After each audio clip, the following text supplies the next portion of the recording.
আমরা এখন ত্রিযোগী নারায়ণ মন্দির যাবো। কেদারনাথ ঘুরে আসলাম, সব ভিডিও তোমাদের দেখালাম। এই যে এখন আমরা গাড়িতে দেখেছি সব সামনে। আর ত্রিযোগী নারায়ণের রাস্তা আমি তোমাদের দেখাচ্ছি। সোনপুরের পার্কিং দেখছো, তার নিচে আছে। হ্যাঁ, আর উপরে তোমরা দেখতে পাচ্ছ এদিক দিয়ে আমাদের উঠে যেতে হবে পুরো রাস্তা উপরে। তাহলে সফর শুরু আমাদের ত্রিযোগী নারায়ণ মন্দিরের জন্য।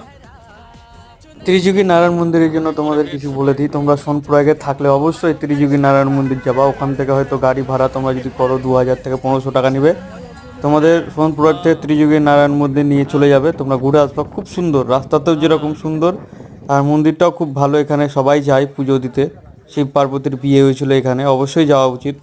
আর ফাইনাল আমরা ত্রিযুগী মন্দিরে চলে আসলাম। পিছনে ত্রিযুগী নারায়ণ মন্দির, এখানে 3 যুগ ধরে হাবন কুণ্ড জ্বলছে। এখানে এসে অবশ্যই হাবন কুণ্ডে পূজা দিব। আমরা ত্রিযোগী নারায়ণ মন্দির থেকে বেরোলাম, হাবন করে দেখতে পাচ্ছি পিছনে হাবনের টিপ দেওয়া আছে, এখানে হাবন দিয়ে দিয়েছি। ঠিক আছে, ভিতরে খুব সুন্দর আবহাওয়া, তোমাদের তো দেখালাম পুরোটাই।